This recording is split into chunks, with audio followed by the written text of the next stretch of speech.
Olá a todos, o canal Palavra de Vida apresenta a coleção de estudos bíblicos Firme Fundamento. É o estudo bíblico número 7 sobre bibliologia. Nós estamos agora iniciando a parte 2 deste estudo. Índice do estudo, parte 2, segunda e última parte da bibliologia. O item 6 vai falar sobre símbolos que representam a palavra de Deus. O item 7 vai falar sobre algumas ações da palavra de Deus na vida do homem.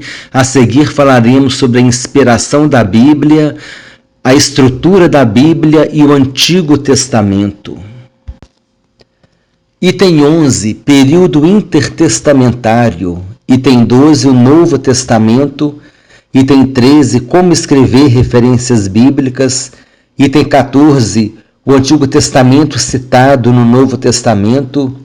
A seguir, os manuscritos do Mar Morto, o livro perseguido e o item 17, a segunda parte do quadro resumo do estudo. A primeira parte nós vimos no estudo 1, no primeiro vídeo. Item 6, símbolos que representam a palavra de Deus. Lâmpada, a referência à direita, Salmo 119, 105, que diz que lâmpada para os meus pés é a tua palavra e luz para o meu caminho.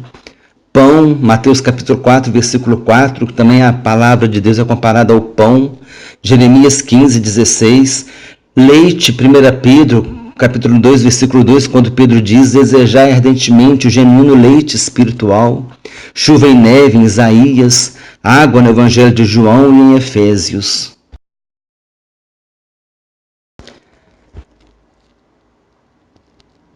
Espada, em Efésios capítulo 6, versículo 17, a espada do Espírito é a palavra de Deus, aquele texto que fala sobre a armadura de Deus. Semente, em Lucas capítulo 8, versículo 11, o contexto diz que a palavra de Deus é a semente. O alimento sólido, o escritor de Hebreus se refere à palavra de Deus como alimento sólido. O escritor de Hebreus é um escritor desconhecido. Fogo e martelo, Jeremias capítulo 23, versículo 29, quando Deus disse assim: não é minha palavra fogo, diz o Senhor, e martelo que esmiuça a penha. Juiz, em João capítulo 12, Jesus disse: a palavra que eu vos tenho proferido, essa julgará no último dia. E mel, Salmo 119, 103, quão doces são as tuas palavras ao meu paladar, mais do que mel à minha boca. Também traz uma menção dessa simbologia do mel como representando a palavra de Deus. Item 7, algumas ações da palavra de Deus na vida do homem. Consola os corações, alegra as nossas vidas, fortalece os nossos corações, cura as enfermidades, vence Satanás, garante o céu, impede o homem de errar, testifica Jesus no coração do homem e produz vida. As referências estão à direita. Essas são algumas ações da palavra de Deus na vida do homem. Item 8, a inspiração da Bíblia. Cremos que a Bíblia é um livro inspirado por Deus. Isso significa que Deus atuou diretamente nos escritores bíblicos, conduzindo-os em seus registros. É interessante percebermos que os textos bíblicos não caem em contradição. Somente por ação direta de Deus é que os quase 40 escritores bíblicos poderiam escrever um livro sem contradições. De geração em geração, esse tem sido um livro que tem transformado vidas. Há pessoas que afirmam que há contradições na Bíblia. Quando analisamos um texto, precisamos observar em qual contexto histórico o escritor está registrando os acontecimentos. Talvez o escritor tenha registrado um costume de uma época que pode não estar valendo para outra época. É importante observar se o sentido é literal ou figurado. Também precisamos observar a distância cronológica dos textos, pois esse pode ser um fator determinante para esclarecer alguma situação considerada como contradição. É interessante nós observarmos Às vezes um texto está sendo comparado com outro e às vezes um texto foi escrito 700 anos depois do outro texto. Então tudo isso tem que ser levado em consideração e não simplesmente afirmar que a Bíblia está em contradição. É necessário ver, analisar esses e outros recursos para que a gente possa ver e provar que a Bíblia ela não tem contradição. E nós cremos que a Bíblia não tem contradição. Nós cremos que a Bíblia é a inerrante e infalível palavra de Deus. Nós cremos que a Bíblia é a infalível palavra de Deus e todos os seus registros foram inspirados por ele. Observe que os registros foram inspirados por Deus, mas muitas vezes as palavras dos personagens bíblicos não. Certamente as palavras de Satanás na tentação de Jesus não foram inspiradas por Deus, mas o registro da tentação em Mateus capítulo 4 foi inspirado. E demonstra como o Senhor Jesus derrotou por meio da palavra o diabo, que também usou a palavra. Então, Satanás usou a palavra e Jesus respondeu também por meio da palavra. De modo semelhante à sua atuação no livro de Jó. As palavras de Satanás no livro de Jó certamente não foram inspiradas por Deus, mas o registro desse episódio ali no livro de Jó, sim, foi inspirado por Deus. Referências bíblicas importantes. 2 Timóteo 3,16, Paulo diz que toda a escritura é inspirada por Deus. Em 2 Pedro, capítulo 1, versículo 20 e 21, Pedro diz que nenhuma escritura é de particular elucidação. Em João 5,39, Jesus diz que é para examinarmos as escrituras. Em Mateus 22, 29, Jesus disse que erramos não conhecendo as escrituras nem o poder de Deus. Em Romanos 1,16, Paulo diz que não se envergonha do Evangelho, porque é o poder de Deus para a salvação de todo aquele que crê. Inspiração, revelação e iluminação. Vamos ver estes três conceitos agora. Inspiração é o sopro de Deus para dentro do escritor bíblico, para que ele registrasse os conteúdos de sua palavra. Revelação é tirar o véu, ou seja, tudo aquilo que Deus nos mostra a seu respeito, a sua vontade, os seus planos. E iluminação é a capacidade que Deus nos dá para entendermos a sua palavra inspirada e revelada. Item 9, a estrutura da Bíblia. A Bíblia é dividida em Antigo Testamento, que é a Antiga Aliança, e o Novo Testamento, que é a Nova Aliança. O Antigo Testamento foi escrito em hebraico e alguns textos em aramaico. O Novo Testamento foi escrito totalmente em grego. É o chamado grego koiné ou grego helenístico, pois era o idioma falado na época do helenismo e um pouco antes por Alexandre o Grande e seus soldados.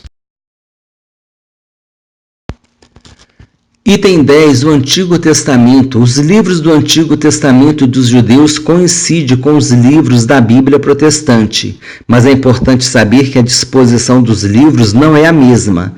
Tanakh é o Antigo Testamento dos judeus, sendo uma palavra formada com as iniciais das palavras Torá, que é a lei, Neviim, profetas, e Ketuvim, escritos.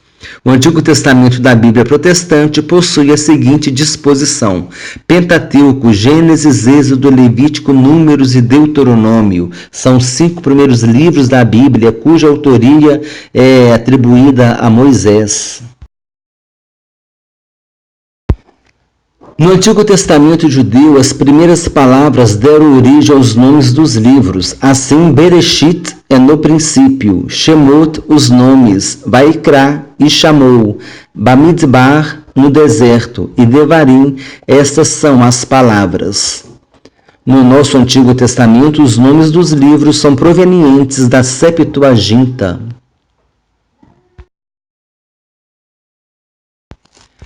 Livros históricos: Josué, Juízes, Ruth, primeiro livro e segundo livro de Samuel, primeiro livro e segundo livro de Reis, primeiro livro e segundo livro de Crônicas, Esdras, Neemias e Ester.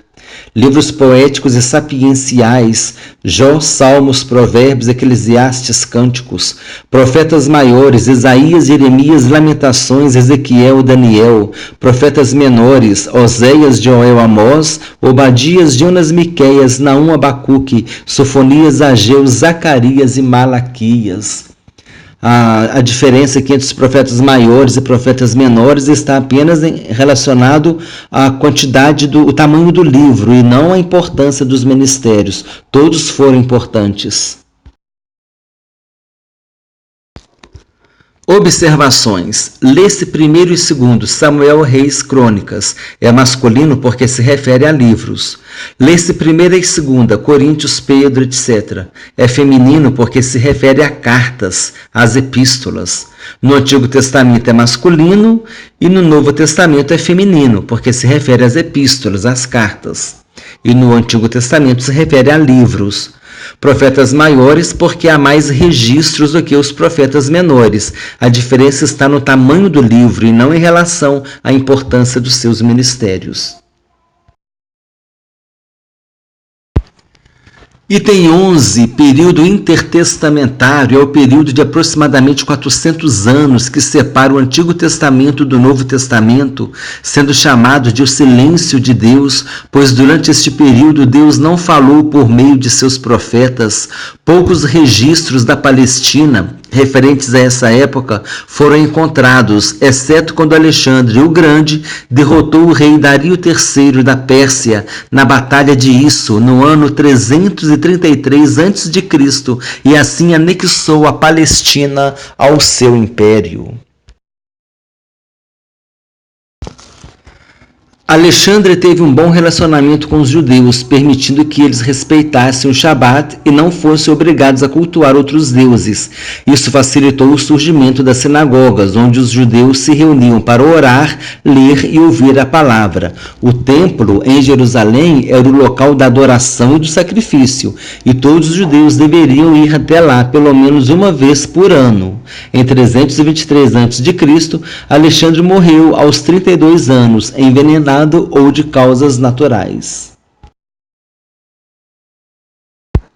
O surgimento da Septuaginta. No ano de 277 a.C., o rei Ptolomeu II ordenou que o Antigo Testamento judeu fosse traduzido do hebraico para o grego. Esse volume ficou conhecido como Septuaginta. Deve ter recebido esse nome porque 72 teólogos exegetas cumpriram essa tarefa. Helenismo, período no qual a cultura grega foi disseminada por vastas regiões do mundo, logo após a morte de Alexandre o Grande. Destaques do período entre testamentos. Alexandre o Grande, que disseminou o grego koiné pelo mundo por meio de seus soldados, das suas conquistas, o bom relacionamento que o Alexandre teve com os judeus, o surgimento da sinagoga diferente do templo. No templo é local de adoração e do sacrifício. Na sinagoga, os judeus se reuniam para orar e para ouvir a palavra. A tradução do Antigo Testamento judeu do hebraico para o grego, a Septuaginta, em 277 a.C., o período do helenismo, que é o domínio da cultura grega sobre o mundo, inclusive sobre a Palestina, que influenciou no grego neotestamentário.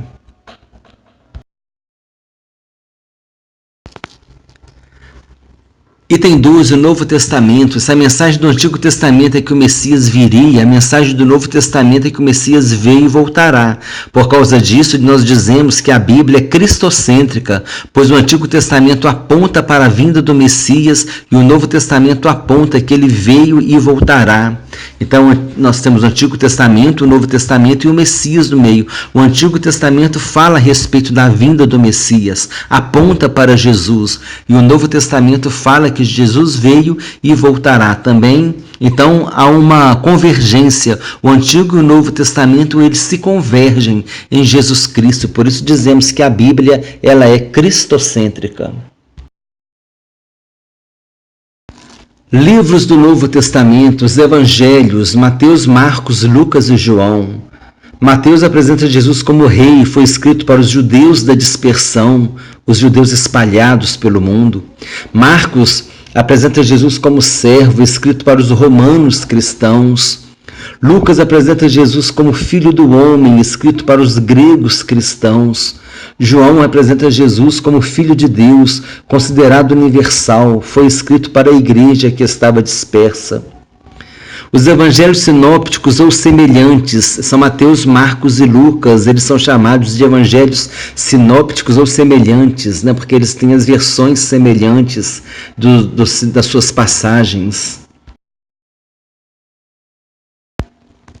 Atos dos Apóstolos é o livro histórico do Novo Testamento. As cartas de Paulo, Romanos, 1ª e 2ª Coríntios, Gálatas, Efésios, Filipenses, Colossenses, 1ª e 2ª Tessalonicenses, 1º e 2º Timóteo, Tito e Filemão.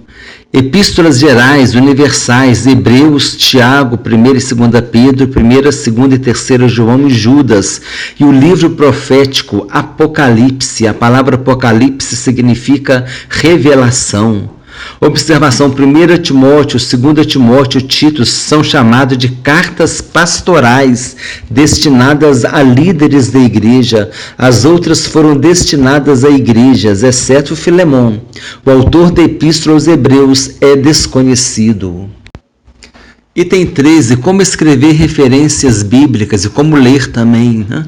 João capítulo 3.16. Lê-se João capítulo 3, versículo 16. João 3.16-20, lê-se João capítulo 3, versículos 16 a 20. Pode ser representado por 2 pontos, exemplo, João 3, 2.16, lê-se da mesma maneira. O ponto ou os 2 pontos separam o capítulo do versículo. Êxodo capítulo 5.1,3,5,9, lê-se Êxodo capítulo 5, versículos 1, 3, 5 e 9. Nomes dos livros: a primeira letra é maiúscula e a segunda é minúscula. Exemplo, Apocalipse, o A maiúsculo, P minúsculo, 1.10. Apocalipse capítulo 1, versículo 10. Item 14. O Antigo Testamento citado no Novo Testamento. Em diversas passagens, o Antigo Testamento foi citado no Novo Testamento, confirmando assim a confiabilidade desses livros para a fé cristã. Poucos livros, dentre eles Esther e Cantares, não foram mencionados diretamente no Novo Testamento. A maioria dos livros foi citada pelos evangelistas, por Paulo e pelo próprio Senhor Jesus. Algumas citações no Novo Testamento: Jesus mencionou Deuteronômio em Mateus capítulo 4, versículo 4 e 7. Em Mateus 1:23, Mateus mencionou Isaías 7:14. Mateus capítulo 2, versículo 6, mencionou Miqueias 5:2. Mateus 2:15 mencionou Oséias 11:1. Lucas 16, na parábola do Lázaro e do rico, Jesus fez referência a Moisés e os profetas. Em Mateus 12:40, Jesus se referiu a Jonas. Em João 3,14, Jesus se referiu à serpente no deserto. Essa passagem está em Números 21:4. Interessante nós pesquisarmos, porque são muitas citações do Antigo Testamento encontradas no Novo Testamento. Essas aqui foram apenas para ilustrar o estudo. Item 15. Os manuscritos do Mar Morto. Interessante esse assunto. Diversas descobertas arqueológicas contribuíram para o entendimento das Escrituras. A descoberta mais famosa aconteceu em 1947, quando um pastor beduíno estava procurando uma cabra desgarrada e, pensando que ela estivesse em uma das cavernas daquela região, lançou uma pedra dentro da caverna para assustar a cabra. Então ele ouviu um barulho de um vaso se quebrando, pensou que tivesse achado um tesouro e buscou a ajuda de um amigo.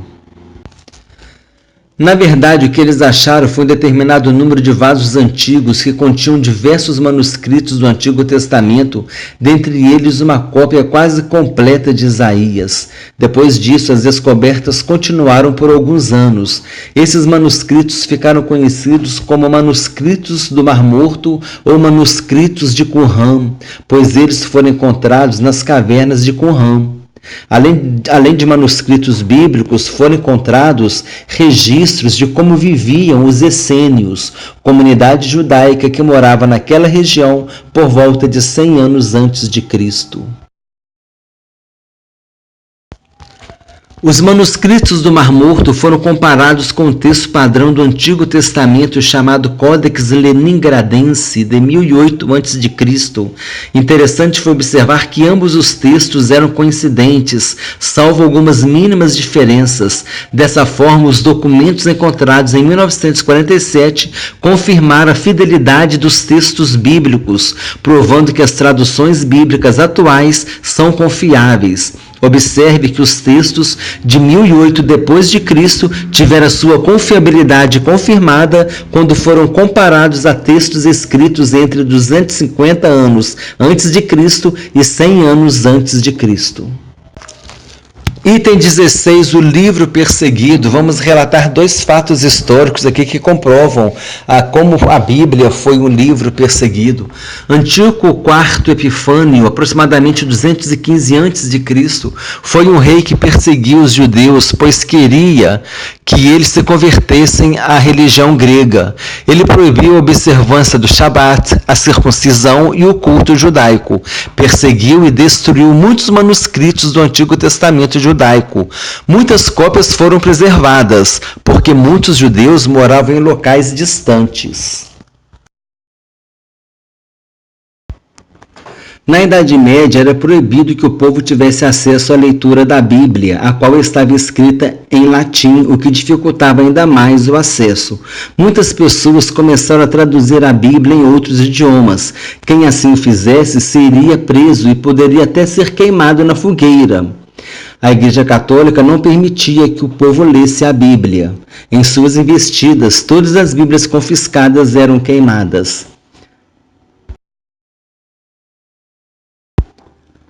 Com o advento da imprensa, as cópias foram produzidas com mais rapidez e em maior quantidade, o que contribuiu para que a Bíblia fosse preservada. É importante destacar aqui que muitas pessoas amaram tanto a Bíblia que arriscaram suas próprias vidas para que ela pudesse permanecer até os dias de hoje.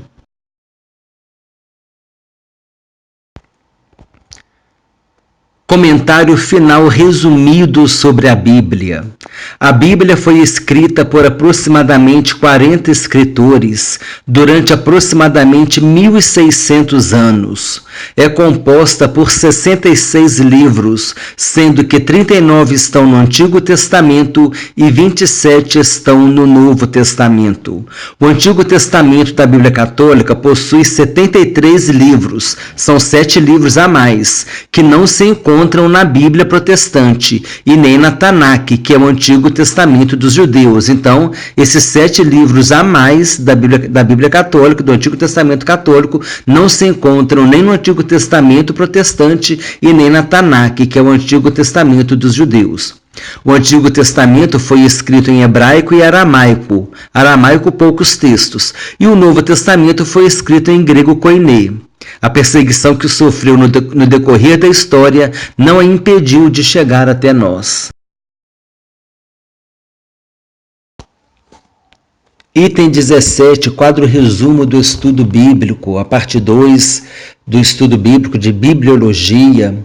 Os conteúdos que nós vimos nesse estudo, algumas ações da Palavra de Deus na vida do homem, a inspiração, revelação e iluminação, nós trabalhamos com esses conceitos. A estrutura da Bíblia, o Antigo Testamento, o período entre testamentos e o Novo Testamento, destaques do período intertestamentário. Os dois termos estão corretos, período entre testamentos ou período intertestamentário. E entre esses destaques, Alexandre o Grande, com as suas conquistas, com seu domínio sobre o mundo da época, o bom relacionamento que ele teve com os judeus, permitindo o surgimento das sinagogas, onde os judeus se reuniam para orar e para ouvir a palavra, o surgimento da Septuaginta, que foi a tradução do Antigo Testamento hebraico para o grego, o helenismo, a cultura grega dominando o mundo na época, e com ela o grego koiné, que influenciou decisivamente para que o Novo Testamento fosse escrito em grego. Também vimos como escrever referências bíblicas, o Antigo Testamento citado no Novo Testamento, aproximadamente 400 citações, de acordo com alguns estudiosos, do Antigo Testamento são encontrados no Novo Testamento. Os manuscritos do Mar Morto, que são os manuscritos de Qumran, são assim chamados manuscritos de Qumran porque foram encontrados nas cavernas de Qumran. E o livro Perseguido, nós abordamos aqui 2 momentos históricos nos quais os escritos sagrados foram perseguidos.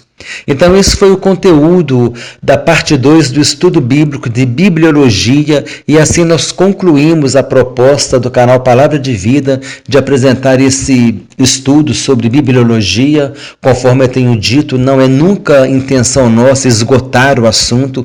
Qualquer assunto que nós viermos abordar, nunca teremos a intenção de esgotar o assunto, porque a Palavra de Deus é extremamente profunda, extremamente rica, mas com certeza o conteúdo abordado vai trazer um crescimento espiritual para as nossas vidas, vai permitir com que nós tenhamos uma melhoria no nosso conhecimento a respeito dos estudos, a respeito do conteúdo abordado. E o conteúdo abordado hoje foi a respeito da Bíblia, e certamente eu creio que todos nós fomos muito abençoados em nome de Jesus.